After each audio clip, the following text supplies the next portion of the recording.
Waalaikumsalam warahmatullahi wabarakatuh. Oke.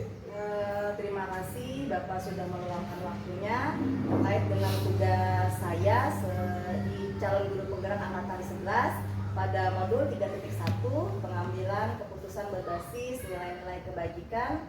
Sebagai pemimpin, dengan ini saya meminta waktu kepada Bapak untuk wawancara. Terima kasih. Alhamdulillah. Pertama saya ucapkan selamat ya, sudah sampai di modul 3.1 ya. Jadi sebentar lagi sudah selesai. Alhamdulillah, mudah-mudahan berikan kemudahan, kelancaran dalam proses pendidikan calon guru penggerak ini. Insya Allah saya akan membantu sebisa saya apapun yang ibu perlukan. Ini sebagai bentuk dukungan dari saya sebagai pimpinan, karena dengan ibu masuk di calon guru penggerak ini juga akan memberikan dampak yang luar biasa di sekolah kita. Oke. Terima kasih Bapak atas masukannya. Baik Bapak, saya akan mulai dengan pertanyaan pertama.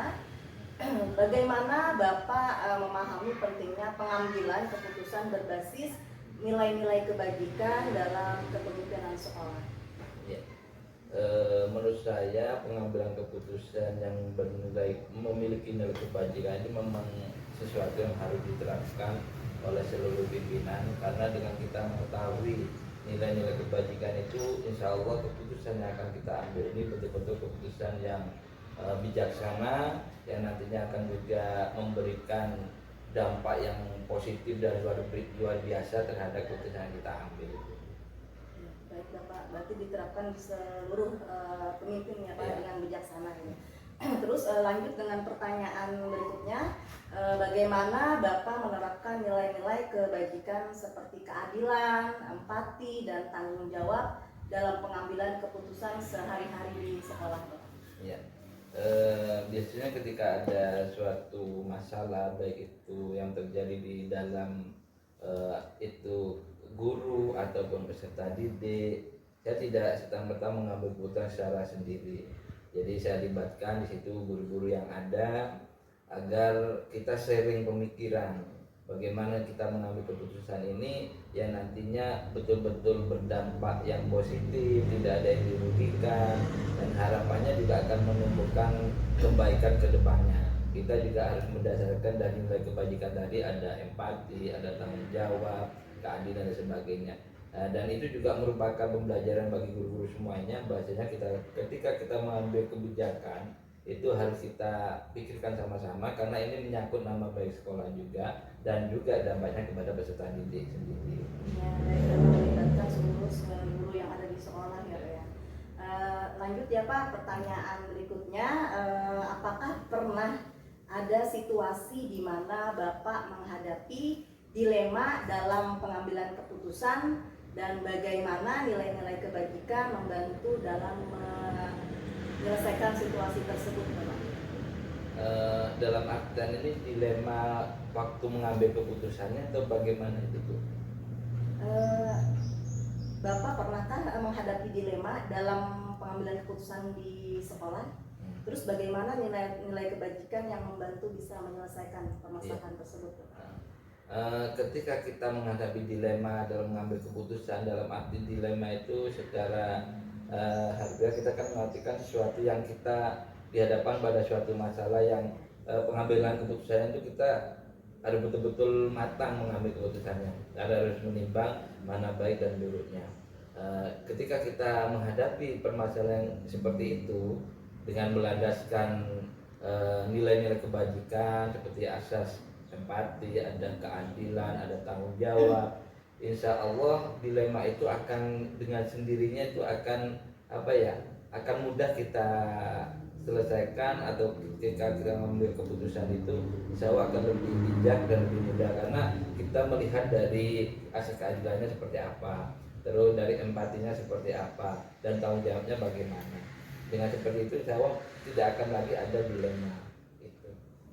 Harus menimbang baik dan buruknya Pak dilihat.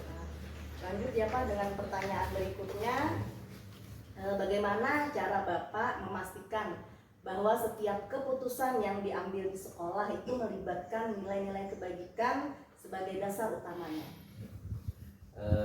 Kita memastikannya itu yang jelas kan kita analisa dulu ya, dari problem yang ada, kita lihat apa sih akar masalahnya, terus kita lihat sebenarnya yang menjadi pokok masalah itu di mana. Dan di samping itu juga kita minta pendapat dari guru-guru. Kalau kita mengambil keputusan A, ya kan, dengan asas kebajikan, ada keadilan dan sebagainya, itu pandangan guru-guru seperti apa, itu akan menjadi masukan kita juga ketika kita mau memutuskan itu tadi. Jadi kita bisa memastikan bahwasanya ketika kita memutuskan itu, bahwa kita sudah berdasarkan pada itu tadi asas kebajikan, nilai kebajikan tadi. Ya, berarti melihat akar Ya. permasalahan dari masalah itu tersebut dan meminta pendapat kepada rekan-rekan di sekolah. Baik Bapak, lanjut dengan pertanyaan berikutnya. Apa dampak pengambilan keputusan berbasis nilai-nilai kebajikan terhadap budaya sekolah dan hubungan antar warga sekolah, Bapak? Dampaknya ya. Ini dampak. Dampaknya yang jelas ketika kita mengambil keputusan yang berdasarkan dengan asas kebajikan tadi, seperti saya sampaikan di depan tadi, banyak akan memberikan keputusan yang bisa diterima oleh rekan-rekan di sekolah, baik peserta didik maupun kawan-kawan guru, bahwa keputusan itu betul-betul keputusan yang bijaksana. Karena apa? Kita harapannya jangan sampai keputusan kita ini menjadi keputusan yang merugikan satu pihak yang lainnya. Kita betul-betul melihat dari segala aspek, ya kan, dari melihat dari asas kebajikan tadi, bagaimana keadilannya, bagaimana nanti tanggung jawabnya, bagaimana juga empatinya. Karena ingin kita dampaknya ya. Ini dampak. Dampaknya yang jelas ketika kita mengambil keputusan yang berdasarkan dengan asas kebajikan tadi, seperti saya sampaikan di depan tadi, banyak akan memberikan keputusan yang bisa diterima oleh rekan-rekan di sekolah, baik peserta didik maupun kawan-kawan guru, bahwa keputusan itu betul-betul keputusan yang bijaksana. Karena apa? Kita harapannya jangan sampai keputusan kita ini menjadi keputusan yang merugikan satu pihak yang lainnya. Kita betul-betul melihat dari segala aspek, ya kan, dari melihat dari asas kebajikan tadi, bagaimana keadilannya, bagaimana nanti tanggung jawabnya, bagaimana juga empatinya. Karena ingin kita mewujudkan kondisi yang harmonis, kondisi yang tidak ada masalah. Ketika ada masalah pun kita berusaha menyelesaikan dengan menggunakan asas-asas kebajikan tadi. Ya, baik Bapak, berarti dampaknya sangat positif, terus yang harmonis ya nantinya ya Pak. Keputusan yang bisa diterima, terus keputusan yang bijaksana. Betul, gitu. iya. Lanjut ya Pak dengan pertanyaan yang terakhir nih. Bagaimana Bapak mengembangkan nilai-nilai kebajikan di antara guru, staf di sekolah? Ya. Salah satu cara yang saya lakukan adalah untuk guru-guru dan staf, itu apalagi guru, saya selalu mengingatkan bahwasanya ada 4 kompetensi guru yang harus selalu dikembangkan, baik itu kompetensi pribadian, sosial, kompetensi pedagogik maupun profesional. Karena dengan kita memahami akan 4 kompetensi itu, saya yakin asas kebajikan itu secara otomatis akan muncul dalam diri guru itu. Bagaimana mengambil keputusan yang bertanggung jawab, yang berkeadilan maupun memiliki empati dan sebagainya. Kalau guru itu sudah memiliki kompetensi 4 ini, insya Allah secara otomatis akan tumbuh. Iya, baik Bapak, berarti untuk guru tadi 4 kompetensi apa yang harus diterapkan, pemahaman pribadi, pedagogik dan profesional dan sosial. Baik Bapak, mungkin hanya ini yang bisa utarakan untuk wawancara kali ini. Terima kasih atas waktu Bapak yang telah meluangkan dengan terkaitnya tugas kami di calon guru penggerak ini. Semoga nantinya saya bisa menerapkan seperti Bapak lah gitu. Ya, terima kasih juga saya ucapkan. Mudah-mudahan perjalanan Ibu dalam menempuh pendidikan ini dimudahkan, dilancarkan, dan mendapatkan hasil yang memuaskan, dan nantinya juga akan bisa berbagi praktik baik kepada guru-guru yang ada di sekolah kita. Baik, terima kasih atas waktunya Bapak. Assalamualaikum warahmatullahi wabarakatuh. Waalaikumsalam warahmatullahi wabarakatuh.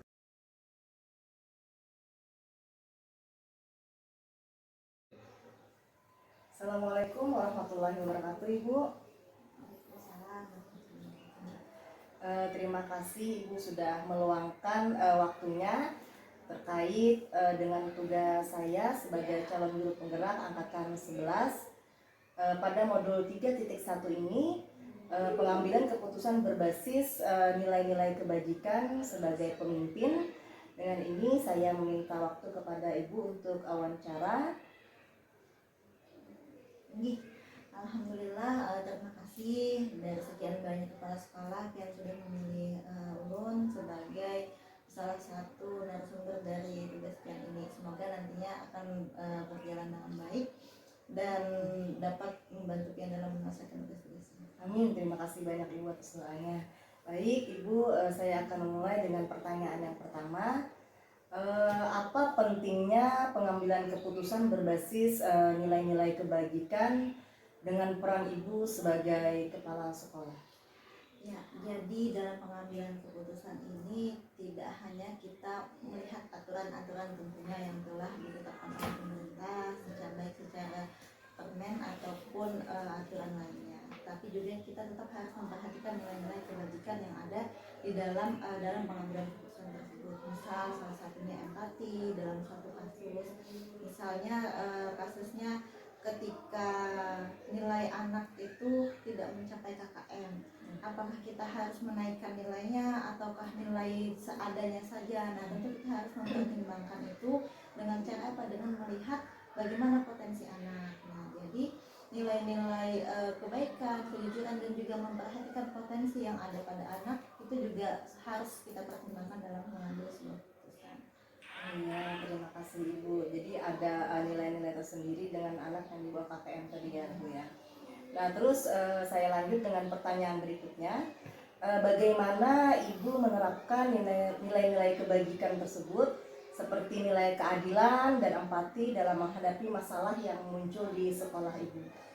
Nah, tentu ketika kita berada di lingkungan sekolah, kita adalah tombak dalam pendidikan. Artinya tidak hanya ilmu pengetahuan yang kita berikan kepada anak, tapi juga karakter yang harus kita tanamkan kepada anak. Ketika kita memberikan konsekuensi logis kepada anak, misal anak melakukan sebuah kesalahan atau kesilapan, maka yang pertama tidak ujuk-ujuk kita, oh nih anak harus dikasih hukuman supaya dia jerah, tapi juga kita harus memberikan peneguran bagaimana cara yang kita sampaikan ke anak itu membuat anak paham, oh kalau misalnya aku melakukan ini maka konsekuensinya seperti apa. Jadi yang terpenting dalam kita mengambil suatu kebijakan itu atau keputusan terlebih kepada anak apabila anak melakukan kesalahan, selain kita lihat dari sanksi atau aturan yang telah kita sepakati, kita juga harus melakukan pemberian konsekuensi logis dan juga hal-hal yang dapat mendidik anak agar anak paham bahwa kesalahan atau segala suatu perbuatan yang mereka lakukan itu akan mendapatkan konsekuensi. Ya, yang terpenting itu menanamkan karakter ya Bu ya di sekolah itu sendiri. Ya, baik Ibu, saya lanjut dengan pertanyaan berikutnya. Apakah pernah ada situasi di mana nilai-nilai kebajikan itu bentrok dengan keputusan yang harus diambil? Bagaimana cara Ibu mengatasinya? Nah, jadi memang segala aturan yang tertulis itu kadang dalam realitanya agak sulit untuk diterapkan. Contohnya bahwa setiap anak di sekolah saat ini harus naik kelas. Nah, itu juga salah satu dilema kita. Bagaimana dengan anak yang tidak bisa atau tidak mencapai dari tujuan pembelajaran? Nah, otomatis di sana apakah kita mengikuti aturan harus dinaikkan tapi anak tidak memiliki kemampuan atau kompetensi yang sesuai dengan jenjangnya, atau kita tidak naikkan seperti itu. Jadi kita lihat dari kondisi anak tersebut, kita pertimbangkan kembali apa saja potensi-potensi yang bisa kita kembangkan, kita berikan stimulus lagi, dan yang terpenting adalah kita jangan sampai membuat anak itu merasa down dalam proses mereka belajar. Itu yang terpenting. Jadi segala kebijakan itu tidak muluk-muluk kita harus mengikuti aturan yang telah diberikan, karena sekarang kita merdeka ya Bu ya. Iya betul Bu ya. Jadi harus ada pertimbangan-pertimbangan ya Bu ya. Pertimbangan itu sangat penting gitu. Terus pertanyaan berikutnya, bagaimana proses pengambilan keputusan di sekolah Ibu ya tentunya mencerminkan nilai-nilai kebajikan, Bu. Jadi yang pertama, apabila kita menemukan suatu masalah, kemudian atau kita menentukan program apa yang mau kita laksanakan, kita akan melaksanakan pertemuan atau diskusi dengan semua pihak yang ada di sekolah. Sehingga apapun keputusan yang telah kita capai nanti itu adalah hasil dari pemikiran dan kesepakatan kita. Tentu dengan mempertimbangkan posisi sebagai siswa, sebagai orang tua, sebagai guru, agar kita sama-sama mencapai tujuan kita, yaitu di sekolah yang aman, inklusif. Kemudian yang terpenting di sini adalah kita ingin mengembangkan karakter yang berani, kemudian berkarakter dan juga berprestasi. Iya Ibu, tentunya ada pertemuan tadi, terus diskusi, terus juga sepakatan bersama ya Bu antara wali murid. Lanjut ya Bu, apa dampak penerapan pengambilan keputusan berbasis nilai kebajikan terhadap di lingkungan sekolah Ibu? Nah, jadi memang dalam mengambil keputusan itu, kalau kita seperti militer nih, Ya. kita kan adalah sekolah itu tempatnya kita mendidik, memberikan penanaman nilai-nilai kepada anak-anak agar mereka siap menghadapi segala permasalahan yang ada di kehidupan. Otomatis segala kebijakan, segala keputusan yang kita ambil dan segala program yang kita terapkan di sekolah ini harus bersifat atau berdasar juga dari nilai-nilai kebajikan, sehingga terciptanya tadi sekolah yang harmonis, aman, dan juga transparan bagi semua warga di sekolah. Iya, baik Ibu, saya lanjutkan lagi dengan pertanyaan berikutnya. Bagaimana Ibu memastikan guru dan staf di sekolah jika mengambil keputusan berdasarkan nilai-nilai kebajikan tersebut? Alhamdulillah di sekolah kami ini jadi memang ada diskusi itu baik secara formal ataupun dalam diskusi sambil kita ngobrol biasa, membicarakan masalah-masalah yang ada di sekolah. Dan itu kalau misalnya memang bisa diselesaikan dalam obrolan non formal tadi, maka alhamdulillah bisa diselesaikan. Tapi misalnya tidak bisa, maka dibawa ke forum yang lebih formal, kombel sekarang, komunitas belajar. Nah di sana kan kita akan berbicara bagaimana permasalahan yang ada di sekolah, yang ada di kelas, yang ada pada siswa. Nah di sini kita akan berdiskusi bersama-sama bagaimana menyelesaikan masalah tersebut dengan tepat. Dan yang terpenting kita adalah memperhatikan psikologi dan juga karakter anak. Ya betul, jadi di sekolah itu sangat perlu untuk kombel ya Bu ya, untuk semua pertemuan diskusi di situ ya. Baik Ibu, terima kasih atas waktunya sudah memberikan waktu kepada siswa. Terus doakan saya juga bisa menyelesaikan pendidikan sampai akhir ya Bu ya. Terima kasih sekali lagi saya ucapkan kepada Ibu. Ya gitu Bu. Alhamdulillah, semoga sehat selalu, semoga lancar, dan apapun segala rintangan cobaannya bisa dilewati dengan baik.